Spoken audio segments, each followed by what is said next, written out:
It's been 6 months since I left that house on Elmwood Avenue, but sometimes it feels like I never really did. I'm still Ryan Mitchell, still 26, still in Ohio, but now I'm living in a cramped apartment downtown. Bright lights, noisy neighbors, no dark corners to hide in. Or at least that's what I tell myself. Caleb let me crash on his couch for a while, but eventually I had to get my own place. He started looking at me funny after I kept waking up screaming in the middle of the night. "You need help, man," he said one day, like professional help. I nodded and said I'd think about it. But how do you explain to a therapist that the tapping in your head isn't just anxiety, it's real?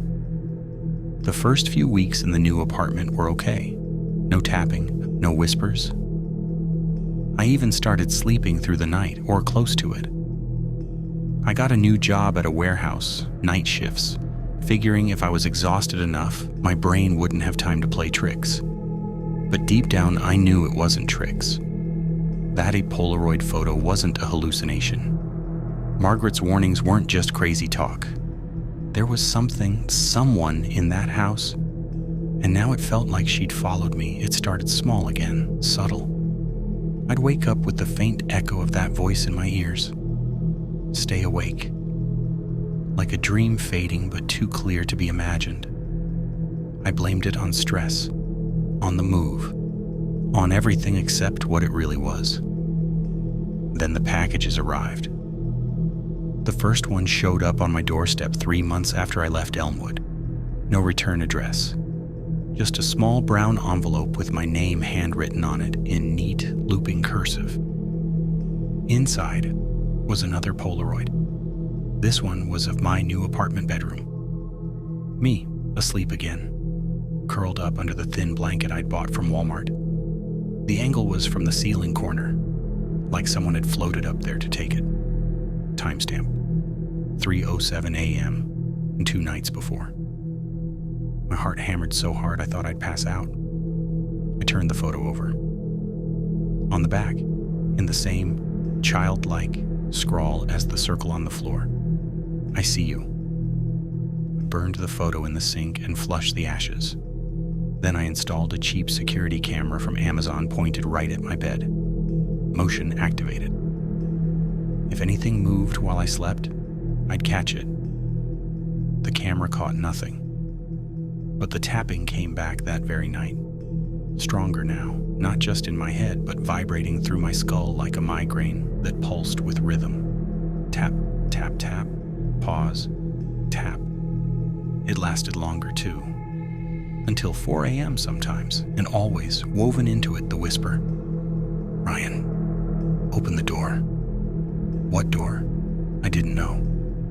But I started checking every lock before bed, front door, windows, even the bathroom cabinet for no reason. Paranoia set in. I stopped going out after dark. Stopped answering texts from friends. Caleb came by once, banging on the door. "Dude, you ghosting me? What's going on?" I yelled through the door that I was sick. Flu or something.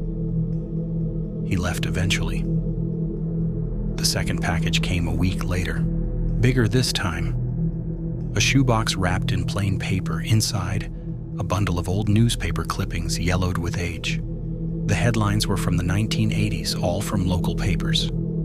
Missing girl 12, vanishes from Elmwood home. Police baffled by empty bedroom case. Family moves after tragic loss. House cursed.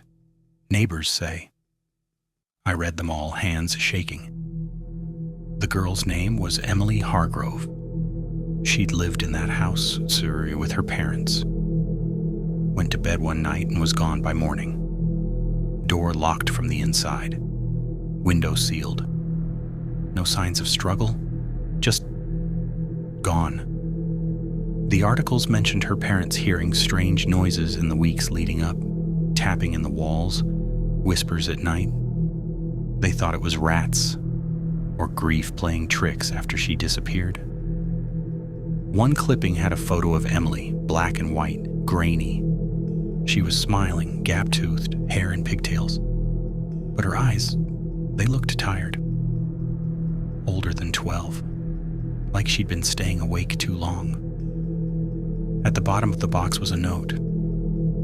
She was like you, she heard me first. No signature, but I knew. I drove back to Elmwood Avenue that afternoon. I don't know why. Maybe to confront Margaret, maybe to burn the place down. The house looked the same, curtains drawn, porch empty. I knocked. No answer. I tried the door, unlocked. Inside, the air was thicker. The metallic smell stronger, like rust mixed with something decaying. "Margaret?" I called. My voice echoed weirdly, like the house was bigger on the inside. No response. I went upstairs. My old room was empty, bed stripped.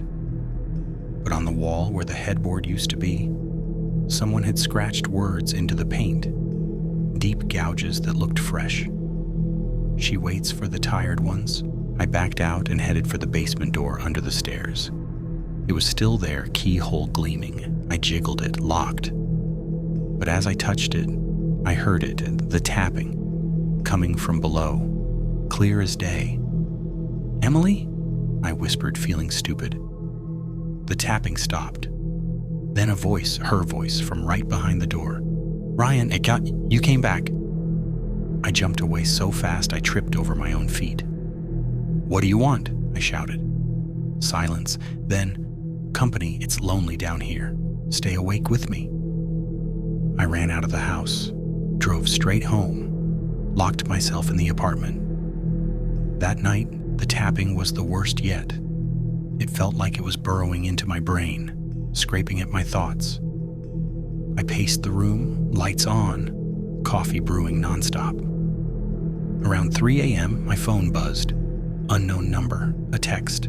"Look under your pillow." I froze. Slowly, I lifted the pillow. There was another Polaroid.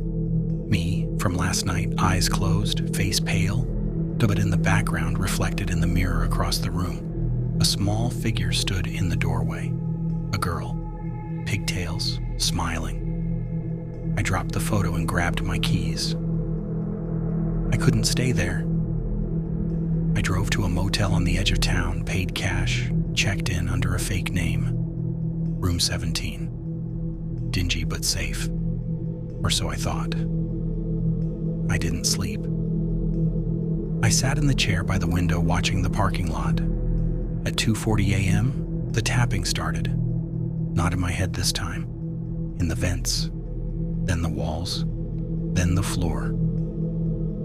"Ryan," the voice whispered from the air conditioner grate. "Open the door." I bolted upright. The motel room door was rattling softly like wind, but there was no wind. I stared at the knob as it turned slowly, click. The chain lock caught it. Through the crack, I saw her. Emily. Or what was left of her. Pale skin, hollow eyes. That same tired smile from the photo. She wasn't solid, more like a shadow with substance. Her hand slipped through the crack. Fingers too long, nails black and chipped from all the tapping. "Stay awake with me," she said. "Forever." I screamed and shoved the door shut, slamming her fingers. They didn't crunch. They just dissolved into mist. But the pain in her voice was real, a wail that echoed through the motel. The manager kicked me out the next morning after complaints from other guests about noises. I didn't argue. Now I'm on the road, driving aimlessly. Motels, rest stops, anywhere with lights and people. I haven't slept in 4 days. The tapping follows me everywhere, in car engines and diner jukeboxes and the hum of fluorescent bulbs, and the whispers, they're getting louder, clearer. "Ryan, you're so tired, just close your eyes. I'll watch over you." I know if I do, she'll be there. Not just watching, taking, like she took Margaret maybe, or her own family. I looked up more about the house online during a stop at a library. Turns out, Emily wasn't the first. Disappearances go back to the 1920s. Always the same, people hearing noises, staying awake, then vanishing. The house remembers them all. Or she does. I'm writing this on my phone in a truck stop bathroom. The battery's low. My eyes burn. I can feel her close now.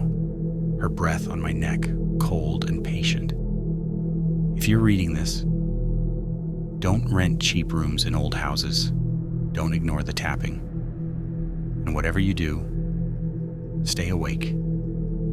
Because once she sees you sleep, you're hers.